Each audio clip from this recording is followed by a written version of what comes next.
It's the fight of the century. Can the newcomer Karla's best builds actually beat Ayra? Let's find out.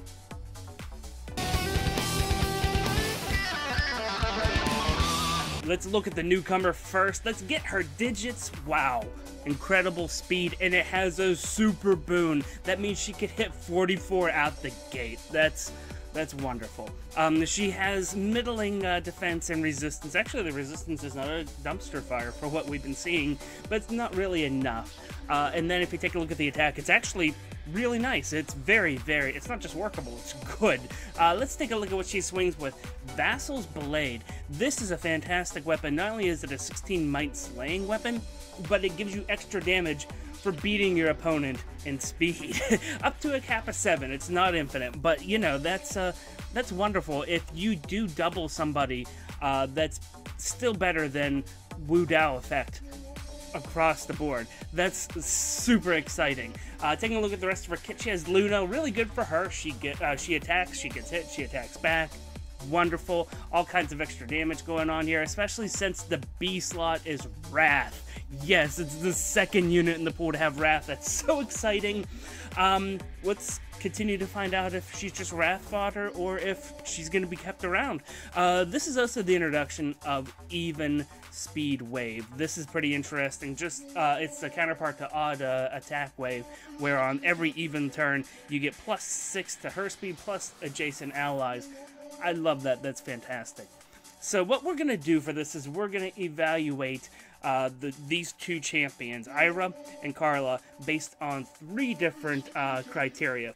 First is player phase builds, second is enemy phase builds, and third is an outmerge challenge. So let's just jump right in with Karla's first build and the first contest, the player phase builds. So what we have here are 2 very similar builds for both of our contestants, Swift Sparrow, Wrath, and Even Speed Wave, and we're going to assume the Even Speed Wave is being activated if it's present.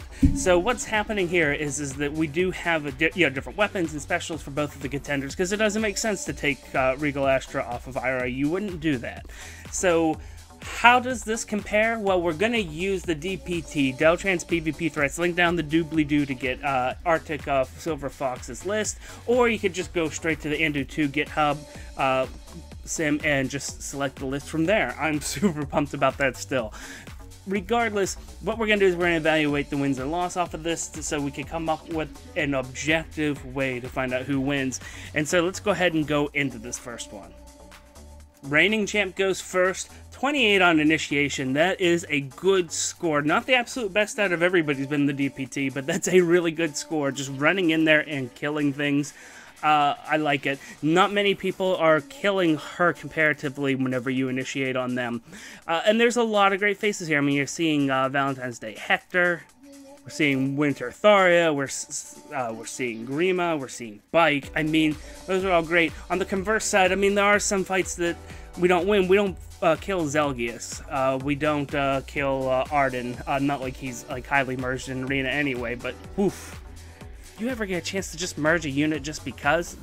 That's who you want to merge. Enough about strong and tough here. There's a few units that give us a lot of trouble and some blue, as we can understand. So how does Karla do well on this? She pretty much does worse. 27 and 11 is what she's doing whenever she initiates. So, I mean, numerically we're lower. We do get some good wins. We actually kill Harden, which is funny. I love it.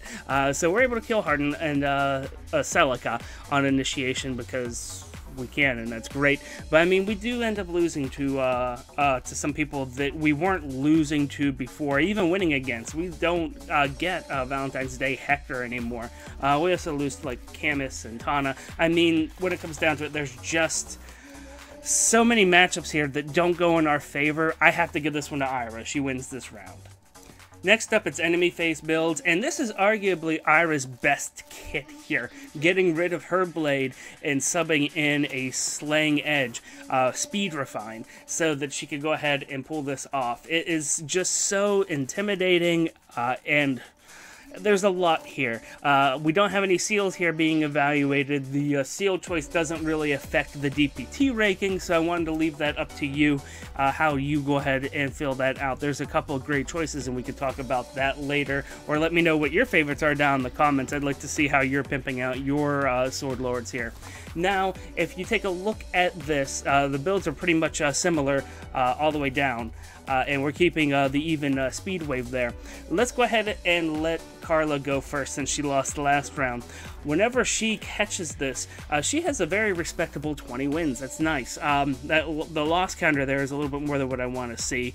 And we have a lot of good units that we are fending off here. But the big ones that we're getting here are some nice heavy armor. I mean, in this particular combo, the one that Ayra supposedly does best at, this is the one we're getting rid of Grima, and Valentine's Day Hector, and Winter Tharja. Those are important matchups to get.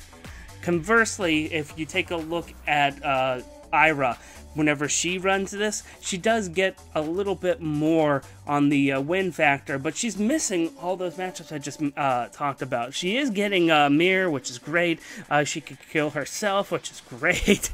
But honestly, when it comes down to it, I like Karla's matchups more, but when it comes down to it, we don't die to nearly as much, and we kill a little bit more, and so I think I'm just going to have to give this one a draw, because I can't objectively choose between these two. They have their own purposes, they're both devastating, but it's really a toss-up as to which one is better, and I'm going to let that be to you to decide, which means I'm going to give it a draw.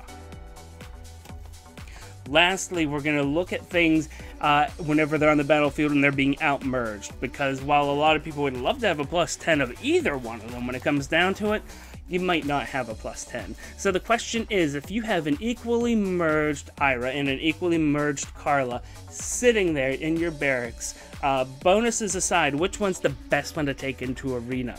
Well, I'm going to reevaluate both of these builds based upon the enemies having 5 merges more than Ayra and Karla.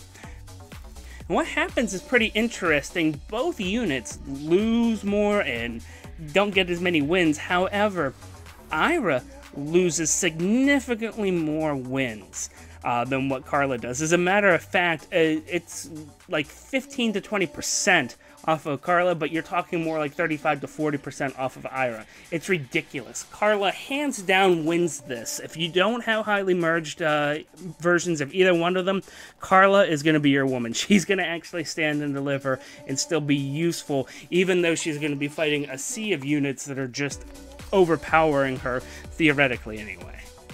Well, great, because I gave somebody a draw, now we're at 1-1. Well, here's a tiebreaker for you, and it sort of spawns off of the last metric that we just looked at, but it's very important. My tiebreaker is going to be team composition and how they accept buffs.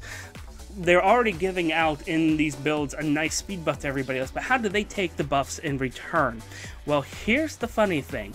Ayra's matchups on equal merge level don't really change if you give her a lot more buffs than anything else. However, Karla's does. She loses a lot less, she starts to win a bit more, and she accepts anything except for plus resistance as a buff from somebody else to do better. It's... As a tiebreaker, I'm sorry, that's just how I have to look at it. You're not going to be always running these people by themselves, so you're going to have help on your team. And the one that accepts help the best is going to be Karla. So, tiebreaker goes to Karla. I'm declaring it right here. Karla is the best infantry sword unit, beating Ayra.